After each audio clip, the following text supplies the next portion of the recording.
नमस्कार दोस्तों, आप सभी का मेरी चैनल में स्वागत है। दोस्तों, आज की इस वीडियो में हम जानेंगे उज्जैन में स्थित सांदीपनी आश्रम के बारे में कुछ महत्वपूर्ण जानकारी।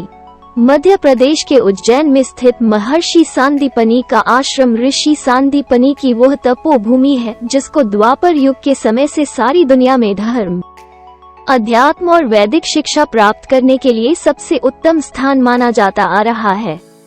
महर्षि सांदीपनी का यह आश्रम वही तपोभूमि और शिक्षा स्थली है जिसका निर्माण द्वापर युग में महर्षि सांदीपनी ने वेद, पुराण, शास्त्र, धर्म और नैतिक शिक्षा के लिए करवाया था। महाभारत, श्रीमद्भागवत, ब्रह्म पुराण तथा अग्नि पुराण जैसे महान ग्रंथों में भी सांदीपनी की इस विद्यास्थली या आश्रम का उल्लेख मिलता है। श्री कृष्ण, बलराम और सुदामा ने शिक्षा ग्रहण की धर्म, अध्यात्मक और मोक्ष की नगरी उज्जैनी में स्थित सांदीपनी आश्रम की प्रसिद्धि और पौराणिकता का महत्व इसलिए भी है क्योंकि श्री कृष्ण, बलराम और उनके मित्र सुदामा ने यहाँ इसी आश्रम में महर्षि सांदीपनी से वेदों और शास्त्रों का ज्ञान लिया था। इसीलिए आज भी सांदीपनी आश्रम को श्री कृष्ण की विद्यास्थली के नाम से जाना जाता है। पौराणिक साक्ष्यों के अनुसार श्री कृष्ण आज से लगभग 5500 वर्ष पूर्व द्वापर युग में उज्जैनी में स्थित महर्षि सांदीपनी के इसी आश्रम में शिक्षा लेने के लिए आए थे। महर्षि सांदीपनी के आश्रम में श्री कृष्ण, बलराम और सुदामा ने 64 विद्या और 16 कलाओं का ज्ञान प्राप्त किया था। उन्होंने 64 दिन में ही पूरी शिक्षा प्राप्त कर ली थी। 5000 सालों के बाद भी ये आश्रम यहाँ प्राचीन गुरुकुल की याद दिलाता है। गुरु सांदीपनी ने दी थी शिक्षा। गुरु सांदीपनी अवती के कश्यप गोत्र में जन्मे ब्राह्मण थे। वे वेद, धनुर्वेद, शास्त्रों, कलाओं और आध्यात्मिक ज्ञान के प्रकांड विद्वान थे। वे अपने शिष्यों से असीम प्रेम करते थे। फिलहाल आश्रम का प्रबंधन गुरु सांदीपनी कुल के वंशजों के हाथ में है। आज भी यहाँ भगवान को दिए गए ज्ञान के चित्र दीवारों पर अंकित हैं। किसी चित्र में देवकीनंदन फर्नीचर बनाते तो किसी में गुरु सांदीपनी से शास्त्र का ज्ञान लेते नजर आते हैं। श्री कृष्ण के भक्त यहाँ आकर अभिभूत हो जाते हैं। वैष्णव संप्रदाय के भक्तों के लिए ये जगह शीर्ष तीर्थों में शामिल है। 12 साल की आयु में श्री कृष्ण ने ली थी शिक्षा। 12 साल की आयु में यज्ञोपवीत के बाद ही श्री कृष्ण सांदीपनी आश्रम में शिक्षा प्राप्त करने आए थे। भगवान कृष्ण और बलराम ने कम समय में ही विभिन्न कलाओं और शास्त्रों की शिक्षा प्राप्त कर ली थी। भागवत, हरिवंश, ब्रह्म पुराण आदि ग्रंथों में सांदीपनी आश्रम में श्री कृष्ण, बलराम और सुदामा द्वारा 64 विद्याएं और 16 कलाएं सीखने की अवधि मात्र 64 दिन बताई गई है। श्री कृष्ण ने गुरु सांदीपनी से जो शिक्षा प्राप्त की वही गीता की ज्ञान गंगा के रूप में सारे संसार में प्रवाहित हुई। सांदीपनी आश्रम के पास है गोमती कुंड। सांदीपनी आश्रम के पास गोमती कुंड है।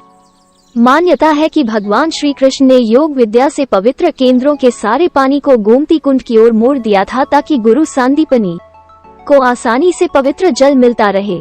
भगवान श्री कृष्ण जब पट्टी, स्लेट पर जो अंक लिखते थे उन्हें मिटाने के लिए वे जिस गोमती कुंड में जाते थे वो कुंड आज भी है। अंकों का पतन अर्थात धोने का कारण है कि इस आश्रम के सामने वाले मार्ग को आज अंकपात के नाम से जाना जाता है। आश्रम में भगवान कृष्ण, बलराम और सुदामा की लीलाओं के चिन्ह आज भी नजर आते हैं। तीनों की मूर्तियों की पूजा होती है। भगवान श्री कृष्ण के हाथों में स्लेट और कलम, यहाँ भगवान श्री कृष्ण की बैठी हुई प्रतिमा के दर्शन होते हैं, जबकि बाकी कहीं भी अन्य मंदिरों में भगवान श्री कृष्ण बांसुरी बजाते नजर आते हैं। भगवान श्री कृष्ण बाल रूप में हैं। उनके हाथों में स्लेट और कलम दिखाई देती है। श्री कृष्ण को गुरु सांदीपनी ने स्लेट पर 3 मंत्र लिखवाए थे। यहाँ यह परंपरा आज भी चल रही है। अब बच्चों को विद्यारंभ संस्कार में मंत्रों की जगह आ, ई, ऊ और ABCDE तथा 1, 2, 3, 4, 5 लिखवाए जाते हैं।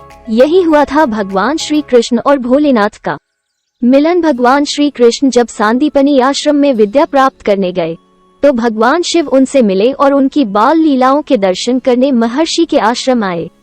यही वो दुर्लभ क्षण था जिसे हरिहर मिलन का रूप दिया गया। खड़े हुए नंदी की प्रतिमा महर्षि सांदीपनी आश्रम में ही भगवान शिव का एक मंदिर भी है जिसे पिंडेश्वर महादेव कहा जाता है। जब भगवान शिव अपने प्रभु श्री कृष्ण की बाल लीलाओं का दर्शन करने के लिए यहाँ पधारे तो गुरु और गोविंद के सम्मान में नंदी खड़े हो गए। यही वजह है कि यहाँ नंदी की खड़ी प्रतिमा के दर्शन भक्तों को होते हैं। देश के अन्य मंदिरों में नंदी की बैठी हुई प्रतिमाएं नजर आती हैं। प्राचीन सर्वेश्वर महादेव के भी होते हैं दर्शन। गुरु सांदीपनि ने अपने तपोबल से बिल्व पत्र के माध्यम से एक शिवलिंग प्रकट किया था जिसे सर्वेश्वर महादेव के नाम से जाना जाता है। गोमती कुंड के पास ही इस मंदिर में भगवान शिव की दुर्लभ प्रतिमा है। महर्षि सांदीपनि ऋषि एक महान तपस्वी, 18 कलाओं में पारंगत विद्वान ब्राह्मण पुत्र थे। गुरु सांदीपनि मूल रूप से काशी के निवासी थे, लेकिन वह अपने मृत पुत्रों के वियोग में काशी छोड़कर उज्जैन अवंतिकापुरी में पधारे थे। इस अवंतिकापुरी की धरती पर सूखा और अकाल पड़ा हुआ था एवं यहाँ के निवासियों में भोजन और जल के लिए त्राही त्राही मच रही थी। जब उज्जैन निवासियों को यह पता लगा कि काशी के प्रखंड विद्वान महर्षि सांदीपनि अवंतिका नगरी में पधारे हैं तो सभी जनता एकत्र होकर अवंतिका नगरी स्थित चंदन वन में गुरु सांदीपनि के दर्शनों के लिए उपस्थित हुए। सबको व्याकुल देखकर गुरु सांदीपनि ने उन लोगों से वहां आने का प्रयोजन पूछा तो सभी ने बताया कि महात्मा आप 10 प्रतापी प्रकांड विद्वान 18 कलाओं में पारंगत ऋषि हैं। इस नगरी में आपके चरण कमल पड़ने से यहाँ की भूमि और भी पवित्र हो गई है। आप ही है जो हमारी समस्या से मुक्ति दिला सकते हैं। उन्होंने कहा, मान्यवर, इस पवित्र अवंतिकापुरी में सूखा और अकाल पड़ा हुआ है। यहाँ पर महामारी ने अपने पैर पसार रखे। इस भयंकर संकट से आप हमारी रक्षा कीजिए। मुनि सांदीपनि व्यास जी बहुत ही कोमल हृदय वाले एक नेक विद्वान थे। उनसे जनता की दशा देखी नहीं गई। महर्षि सांदीपनि चंदनवन स्थित एक निर्जन स्थान पर कुछ बिल्व पत्र का पूजन एवं तपस्या करते हुए कई वर्ष बीत गए। कई वर्षों की तपस्या के फलस्वरूप भगवान शंकर माता पार्वती के साथ उस बिल्व पत्र में से प्रकट हुए भगवान भोलेनाथ ने ऋषि सांदीपनि से कहा, महामुनि, मैं आपकी तपस्या से प्रसन्न हूँ। मैं आपको इच्छित वर प्रदान करने की कामना करता हूँ। यह सुनकर ऋषि सांदीपनि ने अत्यधिक प्रसन्न होकर भगवान को प्रणाम किया और बोले, हे प्रभु, यह अवंतिकापुरी आप ही के द्वारा बनाई गई नगरी है, लेकिन आपकी इस नगरी में अकाल और महामारी ने पैर पसार रखे हैं, तो आप कृपा करके इस भयंकर महामारी से मुक्ति दिलवाने की कृपा करे। यह सुनकर भगवान शंकर भोले, हे महामुनि, जब तक तू उज्जैन नगरी में मेरा महाकाल का मंदिर रहेगा तब तक यहाँ कभी सूखा और अकाल नहीं पड़ेगा। आज से इस अंचल का नाम मालवा के नाम से प्रसिद्ध होगा। कई ग्रंथ हैं मौजूद। सांदीपनि आश्रम में कई ग्रंथ मौजूद हैं। इनमें स्कंद पुराण, ब्रह्मवैवर्त पुराण, ब्रह्म पुराण, लिंग पुराण, गर्ग संहिता, साझक संजीवनी आदि शामिल हैं। यदि मेरे द्वारा दी गई जानकारी और यह वीडियो पसंद आई हो तो कमेंट करें और वीडियो को लाइक एंड चैनल को सब्सक्राइब जरूर करें। अपना कीमती समय इस वीडियो को देने के लिए आप सभी का धन्यवाद।